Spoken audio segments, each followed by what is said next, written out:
अभी कुछ बोलने की स्थिति में नहीं, बस ये ज़रूर है कि एक पक्ष जरूर कह रहा है कि हमें दोनों हमारे बड़े नेता हैं और कैप्टन साहब का नेतृत्व तो है ही। तो क्या माना जाए इस तरह के बयान को? बिल्कुल, पार्टी हाईकमान पूरी तरह से उसमें दिलचस्पी ले रही है और प्रयास हो रहा है कि जो भी दोनों के बीच में अगर कोई गलतफहमी है तो उस गलतफहमी को दूर किया जाए। और ये बात सही है कि दोनों ही हमारे लिए बहुत महत्वपूर्ण हैं और दोनों का सहयोग पार्टी को मिले, यही हम लोग की कोशिश है। सर, एक मुद्दा बिहार से है। बिहार में नहीं हुआ है, लेकिन सरकार में मंत्री मदन सहनी, इन्होंने इस्तीफा दे दिया है और उन्होंने कहा है कि मैं इस्तीफा इसलिए दे रहा हूं क्योंकि मैं ब्यूरोक्रेसी के खिलाफ हूं। अगर मैं लोगों की सेवा नहीं कर पा रहा हूं मंत्री के तौर पर, तो फिर इस पद पर बने रहने का कोई औचित्य नहीं है। क्या कहना है सर?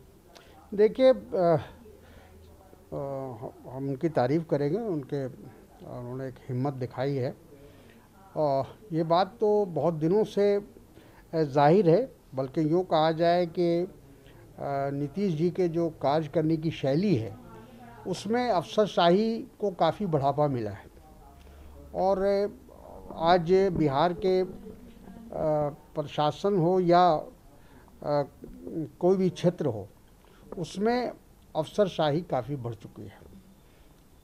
नीचे स्तर पर चले जाइए, ब्लॉक के स्तर पर चले जाइए या फिर राज्य के स्तर पर चले जाइए, हर जगह आपको ऐसा लगेगा कि जो जनप्रतिनिधि है उनकी कोई वक़्त नहीं है, उनकी कोई औकात नहीं है, उनकी बात सुनने को अफसरशाही बिल्कुल तैयार नहीं है। और ये बात, ये शिकायत अरसे से, काफ़ी लंबे समय से चला रहा था। लेकिन मुझे इस बात की खुशी है कम से कम एक मंत्री ने सच कहने की हिम्मत दिखाई है। सर, नीरव मोदी एक ऐसा नाम है जिस ईडी के खाते में 17.25 करोड़ रुपए जमा किए हैं। तो सरकार के पास भी कहने का ये मौका है कि रिकवरी हो रही है, साथ में इस तरह की अगर चीजें हो रही हैं तो क्या आप लोगों को लगता है कि सही दिशा में जा रही हैं सब तमाम चीजें? मुझे नहीं लगता है। देखिए, इतनी बड़ी रकम लेकर नीरव मोदी यहाँ से गए हैं, अगर उसका मुकाबला ये 17 करोड़ से अगर किया जाए तो मैं समझता हूँ कि ये तो ऊँट के मुंह में ज़ीरा वाली बात है। उनकी जो भी जायदाद है, उनकी जो भी प्रॉपर्टी है, उसको नीलाम उसका जल्द से जल्द होना चाहिए और उसकी रिकवरी होनी चाहिए।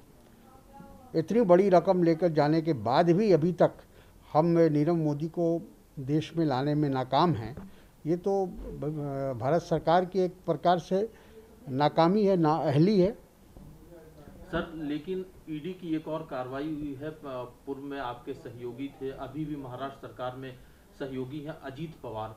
अजीत पवार और उनकी पत्नी, उनके खिलाफ कार्रवाई हुई है। 65 करोड़ 75 लाख रुपए का मामला है और मनी लॉन्ड्रिंग के तहत ये केस दर्ज किया गया। एक कंपनी है जनांदेश्वर सहकारी सुगर करके कंपनी है और उसमें इस तरह की मनी लॉन्ड्रिंग का केस दर्ज करते हुए कार्रवाई की गई है। आपका क्या कहना है सर? देखिए, जहाँ तक राजनीतिक के नेताओं के खिलाफ जो ईडी की कार्रवाई हो रही है, वो सिर्फ विरोधी दल के नेताओं के खिलाफ कार्रवाई हो रही है। एक बार भी ये बात सामने नहीं आई कि देश में भारतीय जनता पार्टी के किसी नेता के खिलाफ ईडी ने कोई कार्रवाई की हो और या इनकम टैक्स ने कोई नोटिस दिया हो। ले देकर चुन चुन कर जो विपक्ष के नेता हैं उन्हीं के खिलाफ ईडी क्यों कार्रवाई करती है।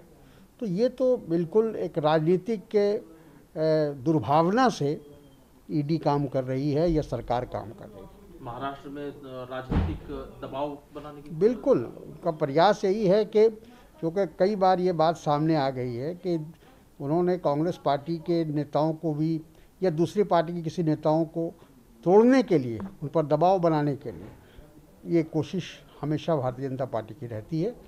वो ईडी का हो, सीबीआई का हो, इन चीज़ों का इस्तेमाल करती है। सर, एक बहुत ही गंभीर मसला पश्चिम बंगाल से जुड़ा हुआ वैक्सीनेशन का, कोरोना का संकट है, उसमें फेक वैक्सीनेशन का मामला आया। अब जो आरोप प्रत्यारोप हो रहे हैं, टीएमसी की तरफ से आरोप लगाया गया है कि जो आदमी इसमें इन्वॉल्व है उसके क्लोज रिलेशन राज्यपाल जगदीप धनखड़ के साथ है। धनखड़ साहब पहले आरोप लगा चुके हैं टीएमसी सरकार पर और टीएमसी के नेताओं का कहना है कि हर बात में गवर्नर बोलते हैं, इस मामले में चुप हैं।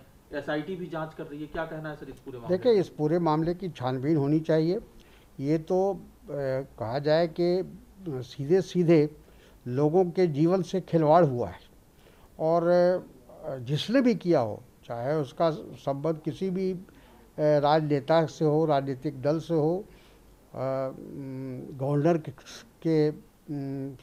के साथ हो, अगर किसी तरह का कोई दबाव भी है तो उसके खिलाफ कार्रवाई होनी चाहिए और राज्य सरकार को करना चाहिए, केंद्र सरकार को करना चाहिए। एक आखिरी सवाल है सर, केंद्रीय कृषि मंत्री नरेंद्र का कहना है कि सरकार किसान संगठनों से हर मुद्दे पर बातचीत के लिए तैयार है, सिर्फ वो जो फार्म लॉज को रिपील करने की बात छोड़ दें, उसके अलावा हर मुद्दे पर बातचीत कर सकती है सरकार।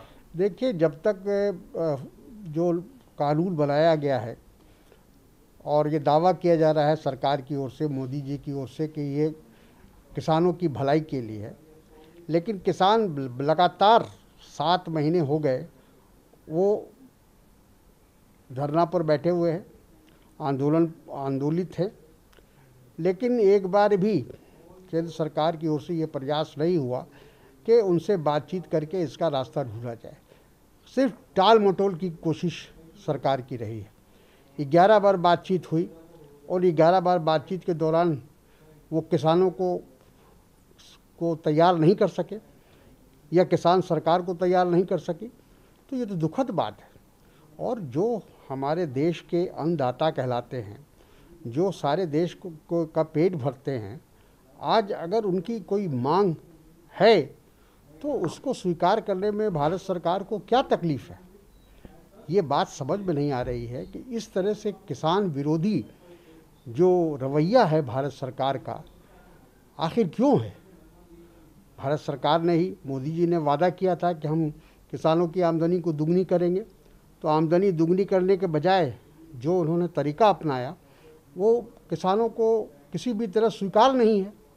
और जब वो स्वीकार नहीं है तो ज़बरदस्ती उस पर थोपने की क्या आवश्यकता।